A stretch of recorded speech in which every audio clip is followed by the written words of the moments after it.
অগ্নিমিত্রা পাল তিনি কিন্তু রীতিমতো সুভাষ সরোবরের বিভিন্ন জায়গা দক্ষিণ করলেন এবং গোটা সুভাষ সরোবর তিনি কিন্তু দেখলেন এখানে কোথায় কি অব্যবস্থা রয়েছে সেই বিষয়টা কিন্তু খতিয়ে দেখলেন এবং প্রাতঃভ্রমণকারী এবং এলাকার বাসিন্দা যারা রয়েছেন তাদের সঙ্গে তিনি কথাবার্তা বলছেন এবং অগ্নিমিত্রা পালের যেটা স্পষ্ট বক্তব্য যে এই সুভাষ সরোবরে দীর্ঘদিন ধরেই গোটা এই সরোবর জুড়ে কিন্তু অব্যবস্থায় পরিপূর্ণ রয়েছে, কোথাও নোংরা জমে রয়েছে, কোথাও যে শৌচাগার রয়েছে সেই শৌচাগার একেবারে ব্যবহারের অযোগ্য অবস্থায় রয়েছে, কোথাও বেআইনি নির্মাণ হয়েছে তেমনও কিন্তু অভিযোগ অগ্নিমিত্রা পালের, কেননা সেই অভিযোগ তিনি স্থানীয়দের থেকে পেয়েছেন, প্রাতঃভ্রমণকারীদের থেকে পেয়েছেন।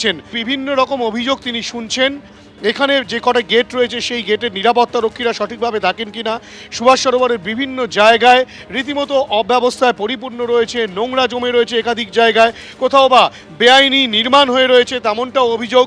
পরিস্থিতিতে যারা টেন্ডার পেয়ে দীর্ঘদিন ধরে এই কাজ চালাচ্ছিল তাদের ভূমিকাও কিন্তু খতিয়ে দেখা হবে, প্রয়োজনে টেন্ডার বদল করা হবে তেমনটাও কিন্তু অগ্নিমিত্রা পাল স্পষ্টভাবে জানালেন। বাকি লেকগুলোতে তিনি যেরকমভাবে যাচ্ছেন সেইভাবেই কিন্তু ফুলবাগান থানার অন্তর্গত সুভাষ সরোবর আজ সকালবেলা তিনি প্রদক্ষিণ করলেন এবং সরজমিনে খতিয়ে দেখলেন। ক্যামেরায় অভিজিৎ দত্তের সঙ্গে হিন্দোল দে, এবিপি আনন্দ, কলকাতা। যে এজেন্সিকে দেওয়া হয়েছে সেই এজেন্সি মাঝে মাঝে মানে প্রত্যেক মাসে লক্ষ লক্ষ টাকা নিচ্ছে, কিন্তু কি কাজ করছে সেটা আপনারা দেখতেই পাচ্ছেন। আমি এর আগে লেকেও গেছিলাম, সাদার্ন এভিনিউ লেক, সেখানেও সে একই অবস্থা। কারি কারি টাকা নিচ্ছে প্রত্যেক মাসে, কিন্তু তার কোনো সার্ভিস নেই।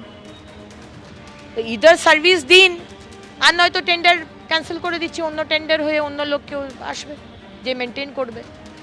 কোনো বাথরুমে জল নেই, কোনো বাথরুমে ইলেকট্রিসিটি নেই, জুয়া সাট্টা গাঁজা বিভিন্ন জায়গায় চলছে। এমনি কোনোদিন পরিষ্কার হয় না। আজ আমি আসছি, কদিন ধরে বলছি চালকহীন মেট্রো চালানোর অনুমতি মিলল। এবার থেকে এই শহরে চলবে চালকহীন মেট্রো। কথা বলবো আমাদের প্রতিনিধি অরিত্রিক ভট্টাচার্য রয়েছেন আমাদের সঙ্গে। অরিত্রিক, কবে থেকে কোন রুটে চলবে এই চালকহীন মেট্রো? দেখো, এখনো পর্যন্ত নির্দিষ্ট দিনের নিয়ে কোনো সিদ্ধান্ত হয়নি, তবে গত রবিবার গ্রিন লাইনে অর্থাৎ যেটা সল্টলেক সেক্টর 5 থেকে হাওড়া ময়দান অব্দি চলছে, সেখানে চালকহীন মেট্রো কিভাবে চালানো যায় তার পরীক্ষা করে দেখা হয় কমিশনার রেলওয়ে সেফটির সামনে। কমিশনার রেলওয়ে সেফটি এই সংক্রান্ত পরীক্ষার পর আজকে তার রিপোর্ট দিয়েছেন এবং সেখানে তিনি চালকবিহীন মেট্রো চালানোর অনুমতি দিয়েছেন। হাওড়া ময়দান থেকে সল্টলেক সেক্টর 5 মেট্রো যেভাবে তৈরি হয়েছিল তাতে সবসময় চালকবিহীন মেট্রো চালানোর যে প্রভিশন সেটা কিন্তু ছিলই এবং সেই অনুযায়ী কিন্তু সেটাকে তৈরি করা হয়েছিল এবং এই পরীক্ষার পর এখন চালকবিহীন মেট্রো চালাতে কোনো বাধা থাকবে না। প্রসঙ্গত বলে রাখা দরকার, মেট্রোতে এই মুহূর্তে চালকের একটি ক্রাইসিস রয়েছে, চালকের সংখ্যা কম। এই যে পদ্ধতি তাতে চালকের যে কেবিন সেটা যে সম্পূর্ণ ফাঁকা রাখা হবে তা নয়, তবে ট্রেন সেট অন, দরজা খোলা বন্ধের মতো যে কাজগুলো সেটার জন্য কিন্তু চালক না থাকুক, ক্রু মেম্বার একজন থাকবেন। সেই ক্রু মেম্বার পুরো বিষয়টি নিয়ন্ত্রণ করবেন। সেন্ট্রাল পার্কের অপারেশনের যে কন্ট্রোল সিস্টেম সেটা থেকে সমস্তটি পরিদর্শন হবে, এরকমই পরিকল্পনা হয়েছে। মেট্রো কিছুদিনের মধ্যেই জানিয়ে দেবে যে কবে থেকে তারা এই চালকবিহীন মেট্রো চালানোর যে পদ্ধতি সেটাকে বাণিজ্যিকভাবে শুরু করবে। ধন্যবাদ। এবার চালকহীন মেট্রো চলবে কলকাতায়। মিলল চালকহীন মেট্রো চালানোর অনুমতি। চালকহীন মেট্রোর অনুমতি দিল commissioner of railway safety. Howrah Maidan থেকে সল্টলেক সেক্টর 5 পর্যন্ত চলবে এই চালকহীন মেট্রো। স্কুল পড়ুয়াদের জন্য মিড ডে মিলের খরচ বাড়াচ্ছে রাজ্য সরকার। পিএম পোষণ প্রকল্পে মিড ডে মিলের জন্য বাড়ছে বরাদ্দ। পড়ুয়া পিছু রান্নার খরচ 6 টাকা 78 পয়সা থেকে বেড়ে 10 টাকা। প্রাক প্রাথমিক এবং প্রাথমিক মিলিয়ে 51.61 লক্ষ পড়ুয়ার জন্য বরাদ্দ বৃদ্ধি করার ঘোষণা করা হয়েছে। পিএম পোষণ প্রকল্পে থাকা সব স্কুলে এলপিজিতে মিড ডে মিলে রান্না হবে। মোট 639 কোটি টাকার অনুমোদন দেওয়া হয়েছে, পোস্টে জানিয়েছেন মুখ্যমন্ত্রী। মিড ডে মিলের রাঁধুনি ও সহায়কদের মাসিক সাম্মানিকও বাড়ানো হয়েছে, ঘোষণা মুখ্যমন্ত্রীর।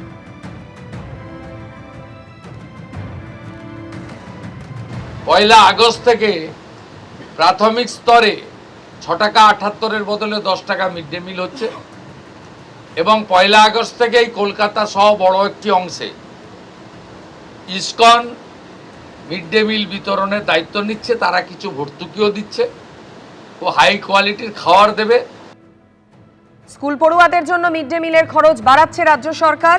পিএম পোষণ প্রকল্পে মিড ডে মিলের জন্য বাড়ছে বরাদ্দ। পড়ুয়া পিছু রান্নার খরচ টাকা 78 পয়সা থেকে বেড়ে 10 টাকা করা হচ্ছে। প্রাথমিক এবং প্রাথমিক মিলিয়ে 51.61 লক্ষ পড়ুয়ার জন্য বরাদ্দ বৃদ্ধি করার ঘোষণা। পিএম পোষণ প্রকল্পে থাকা সব স্কুলে এলপিজিতে মিড ডে মিলে রান্না হবে ঘোষণা করেছেন মুখ্যমন্ত্রী শুভেন্দু অধিকারী। শিক্ষা পণ্য হবে না, আশ্বাস মুখ্যমন্ত্রী। রাজ্যের শিক্ষা ব্যবস্থার উন্নতিতে কেন্দ্রীয় শিক্ষানীতির পথে চলতে রূপরেখা নির্ধারণে বৈঠক হয়। সমস্ত স্তরের শিক্ষা ব্যবস্থা নিয়ে আলোচনা হয়েছে। পড়ুয়াদের মিড ডে মিলের খাবার গুরুত্ব সহকারে দেখতে হবে। আগের সরকারের ভুল নীতির জন্য কেন্দ্রের সাহায্য মেলেনি। শিক্ষা পণ্য হবে না। ন্যাশনাল এডুকেশন পলিসির অন্তর্গত এই শিক্ষাকে আমরা উন্মোচনের শিক্ষায় নিয়ে যাব। আমরা ভারত সরকারের বিগত 3 বছরের সরকারি নীতি না মানার ফলে তারা বিগত সরকার অর্থ নেয়নি, ভারত সরকার দিতে চাইলেও দিতে পারেনি। আগামী 1 সপ্তাহের মধ্যে এই অর্থবর্ষে গ্র্যান্টও আমরা পাব। সবগুলো কম্পোনেন্ট নিয়ে, সবগুলো ইস্যু নিয়ে আলোচনা হয়েছে। অর্থাৎ ছাত্রছাত্রীদের কিভাবে আধুনিক শিক্ষা দেওয়া যায়, বেসরকারি শিক্ষা ব্যবস্থার উপর যাতে নির্ভরশীল না হয়, কি করে ছাত্র শিক্ষক শিক্ষিকার রেশিও ঠিক রাখা যায়, কি করে শিক্ষক অধ্যাপক নিয়োগকে রাজনীতিমুক্ত করে অত্যন্ত পরিচ্ছন্নতার সঙ্গে মেধার ভিত্তিতে নিয়োগ করা যায়, বিশেষ করে বিদ্যা মন্দিরগুলোকে কি করে আধুনিক মানের করা যায়, সব পয়েন্ট নিয়ে ইন ডিটেলসে আলোচনা হয়েছে। আমরা যতগুলো এনওসি দিয়েছি তারা ফাংশন করছে। আগে ইন্সপেকশন হবে, ইন্সপেকশন করার পরে তারা যদি যথাযথভাবে চলে এবং তাদের ফিস যদি নিয়ন্ত্রিত থাকে, সেক্ষেত্রেই তাদেরকে আগামী দিনে ছাড়পত্র বা অনুমোদন দেওয়া হবে। শিক্ষাকে আমরা পণ্য করতে দেব না।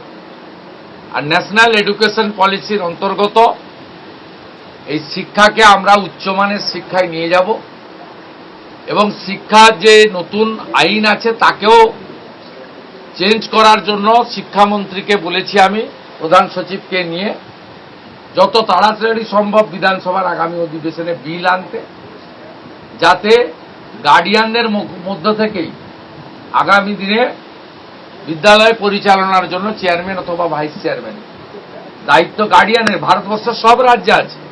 21টা বিজেপি এনডিএ রুল স্টেটে আছে, এই রাজ্যে এগুলো করেনি। এবিপি আনন্দ, এগিয়ে থাকে, এগিয়ে রাখে।